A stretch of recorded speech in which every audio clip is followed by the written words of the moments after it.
내가 항상 주장했지만 가장 좋은 콜라겐 스티뮬레이터는 뭔가요? 필러예요. 왜 좋은가요? 가성비 절대 갑이에요. 안녕하세요. 구정동의 DM피부과 피부과 전문의 신영익 원장입니다. 오늘은 추석 관련해서 여러분에게 재미난 시술 얘기를 해드리겠습니다. 20대는 30대 되면, 30대는 40대 되면, 40대는 50대 되면 옛날 같지 않다 그러면서 더 늙었다면서 어떻게 보면 매년 스트레스가 될 수 있잖아요. 한 번에 뭔가 딱 효과를 보고 야, 너 왜 이렇게 좋아졌냐? 뭐 이런 소리 들을 만한 그런 걸 좀 얘기하고 싶은 거죠. 사실 한 번에 딱 해서 너 왜 이렇게 좋아졌냐 소리 들을 수도 있어요. 근데 그거는 의사한테 달렸어요. 솔직히 말하면 의사 잘 만나야 된다는 거예요. 예를 들어서 써마지를 했더니 이렇게 짠 변했어요. 내가 울사라를 했더니 짠 변했어요. 필러 맞았더니 짠 변했어요. 주베록 맞았더니 짠 이렇게 변했어요. 그런 단답형이 아니에요. 나이가 들수록 서술형이 돼버려요. 다지선다가 돼요. 한 개 갖고 안 된다는 뜻이에요. 근데 젊을 때는 한두 개 갖고도 돼요. 근데 나이가 들면 인생이 복잡한 것처럼 시술이 복잡해져요. 그래서 의사 잘 만나야 된다 얘기를 하는 거예요. 그러려면 내가 하는 이런 유튜브를 보고 참고하시라. 시술이나 제품을 너무 강조하는 거는 별로 좋은 게 아니에요. 사실은. 왜? 노하우, 뭘 하느냐에 따라 달렸고, 내가 항상 주장했지만 가장 좋은 콜라겐 스티뮬레이터는 뭔가요? 필러예요. 왜 좋은가요? 가성비 절대 갑이에요. 필러를 능가하는 뭔가가 정말 나오지 않는 한은 영원히 필러가 가성비 절대 갑이에요. 그러면 우리는 신상에 이끌려서 뭐 스컬트라 해봤어요, 스킨바이브 해봤어요, 뭐 리바이브 해봤어요, 실제 콜라겐을 넣어봤어요. 많은 상품들을 얘기를 해요. 의미가 없는 건 아니에요. 의미는 있어요.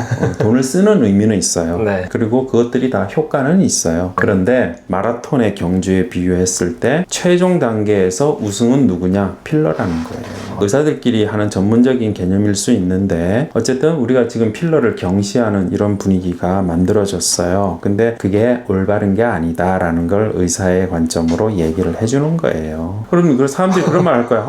너 언제적 필러를 맞니? 그렇지만 그거는 그 사람이 클래식을 모르는 거야. 필러도 지난 세월 동안 굉장히 발전했어요. 필러는 성능이 채워서 유지를 하는 게 중요하거든요. 근데 필러는 채우는 거에 첫 번째고 유지가 그 다음으로 이제 이 두 가지가 필러의 덕목이에요. 사실은 필러의 최대 장점이에요. 채우는 능력도 탁월하지만 다른 어떠한 주사 제제보다 유지하는 거는 넘사벽이에요. 자, 그러면 필러가 왜 그런 구닥다리 천덕꾸러기처럼 인식이 되었느냐? 첫 번째, 필러를 잘하면 그것만큼 좋을 수가 없는데 그걸 아직 경험을 못한 거야. 사람이 하는 거니까. 물론 필러의 브랜드별로 조금의 차이는 있을 수는 있어요. 네. 그러한 필러를 선택하는 것도 그 의사의 역량이에요. 좋은 식재료를 선택하는 거는 그 셰프의 역량이에요. 맨날 신선한 재료 사다가 뭐 이렇게 합니다. 신선한 재료면 다 돼요? 맛이 그게 실력이에요.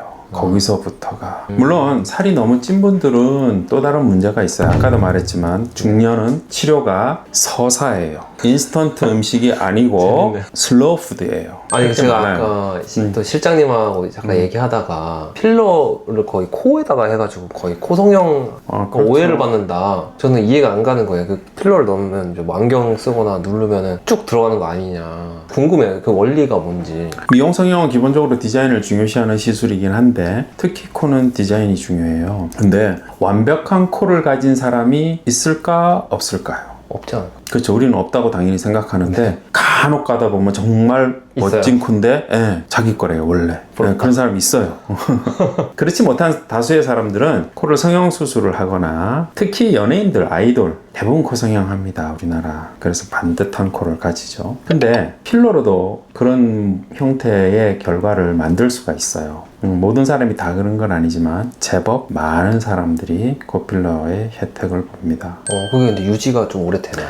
1년 정도 가면 일부가 조금 빠지긴 하는데 다시 넣고 하면 뭐 몇 년은 계속 가요. 특히 그거는 필러가 좋아졌기 때문에 그래요. 채워서 유지하는 능력은 굉장히 탁월하다. 근데 지금 이제 추석을 앞두고 있는데 추석을 앞두고 있을 때 환자분들이 가장 많이 하는 시술이 어떤 게 있어요? 일단은 뭐 리프팅 시술 같은 그런 거죠. 다운타임이라고 하는 딱지가 생기거나 하는 이런 것들도 꽤 많이 합니다. 휴식의 시간이 있으니까. 그래서 성형외과 같은 수술하는 과는 항상 붐비죠. 누구는 유럽 여행 갈까? 뭐 동남아시아 갈까? 뭐 그거 그걸 재고 있지만 누구는 쌍꺼풀을 할까 뭐 리프팅을 할까 이렇게 재고 있는 거죠. 마찬가지예요. 그래서 휴식 시간이 길면 길수록 회복에 시간이 많이 필요한 시술을 받으면 좀 더 큰 변화. 추석 모임에 주변 친척들로부터 듣는 얘기가 아니라 추석 끝나고 직장에 복귀했을 때 듣는 얘기겠죠. 얼굴이 좋아졌다라는 거. 속된 말로 얼굴 한판 레이저를 하시는 분들도 있고 필러, 보톡스, 뭐 멍들고 하는 이런 거 그런 시술 당연히 많이 하시고 두루두루 많이 하세요. 만일 내가 가서 뭘 하고서 좋아졌으면 얼굴이 누군가 알아봐요. 누군가 지적을 해요. 그 사람은 경험자예요.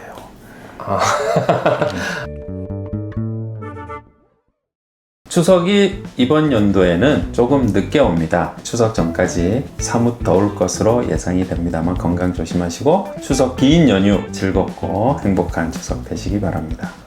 긴 연휴 해외여행 가실 생각 하시고 계신다면 이번에는 해외여행보다는 자신의 외모를 정비하는 시간으로 활용해 보시는 것도 좋겠습니다.